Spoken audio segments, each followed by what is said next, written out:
Hello everyone, welcome to your economics class, and we are doing our chapter 9, problem of excess and deficient demand, and our today's topic is deficient demand. What do you mean by deficient demand? It refers to a situation when AD is less than AS corresponding to full employment level of output in the economy. जब economy में full employment होता है means हमारे सारे resources use हो चुके हैं, अब हम अपने सप्लाई को इंक्रीज नहीं कर सकते, तो इस सिचुएशन में मीन्स इकोनॉमी फुल एम्प्लॉयमेंट पर इक्विलिब्रियम में है, AS equal to AD corresponding to full employment level. किसके कॉरस्पॉन्डिंग? Full employment level. इस सिचुएशन में अगर आपकी डिमांड जो है वो कम हो जाती है, डिमांड हमारी रिड्यूस हो जाती है, तो उस सिचुएशन को हम क्या कहेंगे? Deficient demand. इसको एक डायग्राम की हेल्प से अंडरस्टैंड करते हैं. हमने फुल एम्प्लॉयमेंट इक्विलिब्रियम किया था. फुल एम्प्लॉयमेंट इक्विलिब्रियम में क्या था हमारा? सबसे पहले ये हमारी वाई लाइन है, वाई लाइन, और जिसको हम एएस लाइन भी कहते हैं. AD is our aggregate demand. दोनों जहां कनेक्ट कर रहे हैं वो ई है equilibrium point, full employment equilibrium point. अब क्या होता है इस सिचुएशन में हमारी एग्रीगेट डिमांड रिड्यूस हो जाती है, तो हमारा कर्व शिफ्ट होकर एडी से एडी 1 हो जाता है, और ये जो गैप है हमारा ई से लेकर जी तक, इस गैप को आप क्या कहोगे? डिफ्लेशनरी गैप कहोगे. ये जो एरिया है ये किसके इक्वल है? डेफिशिएंट डिमांड के इक्वल है.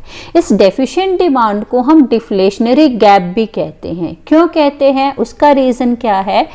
It show the gap by which actual AD falls short of AD required to establish full employment equilibrium. क्योंकि इससे इकोनॉमी में क्या आता है? डिफ्लेशन आता है. इसलिए हम इस सिचुएशन को क्या बोलते हैं?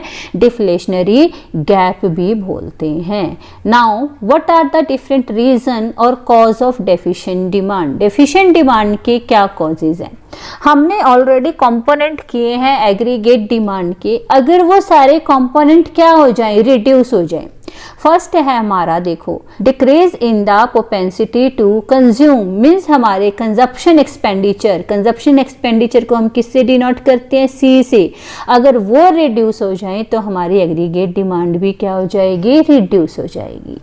सेकेंड है हमारा इंक्रीज इन टैक्स. अगर टैक्स इंक्रीज हो जाते हैं तो कंज्यूमर की डिस्पोजेबल इनकम कम हो जाती है, तो वो डिमांड भी क्या करते हैं? कम करते हैं. Decrease in government expenditure. Government expenditure अगर कम होंगे तो ऑब्वियसली गवर्नमेंट एक्सपेंडिचर क्या है? One of the part of component of aggregate demand. अगर ये कम होंगे तो हमारी एग्रीगेट डिमांड भी क्या हो जाएगी? रिड्यूस हो जाएगी. Fall in the investment expenditure. अगर प्रोड्यूसर भी एक्सपेंडिचर ना करें, इन्वेस्टमेंट कम हो जाए, तो उससे भी हमारी डिमांड क्या होगी? कम हो जाएगी. Fall in export. अगर एक्सपोर्ट कम हो जाते हैं उससे भी हमारी एग्रीगेट डिमांड हो जाती है, क्योंकि एक्सपोर्ट क्या है? एक्सपोर्ट डोमेस्टिकली प्रोड्यूस गुड्स को कहाँ सेल करना? दूसरी कंट्री में सेल करना, उसे हम एक्सपोर्ट कहते हैं. अगर वो डिक्रीज हो रहे हैं इट मीन्स हमारी जो कंट्री की गुड्स में, कंट्री में जो गुड्स प्रोड्यूस हुई हैं उनकी भी डिमांड क्या हो रही है? रिड्यूस हो रही है. Rise in import.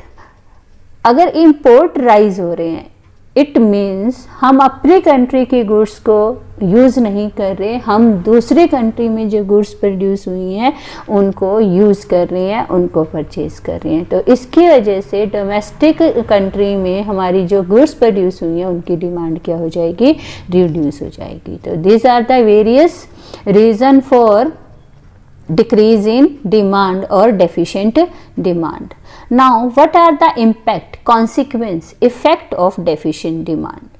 Deficient demand का effect क्या पड़ेगा? Deficient demand leads to fall in price, in turn lead to fall in output and employment level.